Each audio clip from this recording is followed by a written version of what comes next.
धडाकेबाज युवा प्रदर्शनाच्या वतीने आज आम्ही सन्माननीय मुख्यमंत्री एकनाथजी शिंदे साहेब तसेच जिल्हाधिकारी साहेब यांना इथून निवेदन दिलेलं आहे। निवेदन हे आहे की आरटी अंतर्गत जे शिक्षणाचा मौलिक अधिकार जो आहे, दुर्बल आणि वंचित घटकांना जो शिक्षणाचा अधिकार दिलेला आहे आणि हा जो कायदा आहे तो 2009 मध्ये संसदेमध्ये पारित झालेला होता आणि त्या कायद्यानुसार खाजगी इंग्रजी शाळा असतील किंवा अनुदानित ज्या शाळा होत्या या सर्व शाळांमध्ये या विद्यार्थ्यांना 25% अनुदानानुसार यांना सर्व काही शिक्षण मोफत मिळत होतं। त्यांना गणवेश बुक सर्व मोफत मिळत होतं। पण गेल्याही वर्षी या सुविधा काही शाळांनी दिल्या नव्हत्या। त्यावेळी आम्ही निवेदन दिलं होतं आणि या वर्षी तर आज राज्य असं माहीत पडतं की राज्य सरकारने एक नवीन नियमावली काढलेली आहे।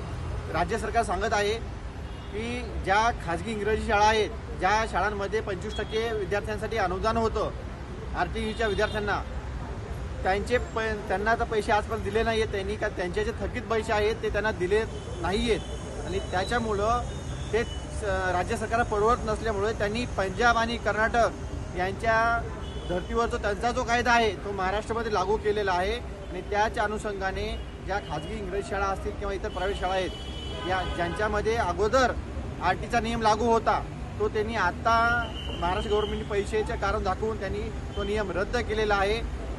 माझी महाराष्ट्र गव्हर्नमेंटला विनंती आहे की आपण तो आता जो तुम्ही नवीन GR काढलेला आहे तो तुम्ही रद्द करावा आणि महाराष्ट्र सरकारने वंचित दुर्बल घटकातील जे विद्यार्थी आहेत या विद्यार्थ्यांना जवळपास 1 लाखपेक्षा जास्त विद्यार्थी या आरटीच्या मार्फत शिक्षण घेतात। या सर्व विद्यार्थ्यांना तुम्ही न्याय द्यावं आणि जो 2009चा कायदा आहे जो संसद पारित झालेला त्या कायद्याप्रमाणे आरटीच्या विद्यार्थ्यांना जे बुक्स गणवेश पाठ्यपुस्तके असतील सर्व ज्या सुविधा आहेत त्या सुविधा पहिल्या पारमध्ये त्यांना सुरळीतपणे द्यावेत आणि ज्यांचे या अगोदर शिक्षण आरटी म्हणून चालू होतं जे पहिलीपासून 8वीपर्यंत त्यांचे शिक्षण तसंच चालू ठेवावं ही मी महाराष्ट्र गव्हर्नमेंटला विनंती करतो। जर 10 दिवसामध्ये हा निर्णय जर पारित केला नाही, जर आरटीच्या विद्यार्थ्यांना पालकांना न्याय भेटला नाही तर मग शेवटी आंदोलनाशिवाय पर्याय नाही आणि आम्ही इथं ठाणे कलेक्टर ऑफिसच्या बाहेर इथं आंदोलनाला बसू।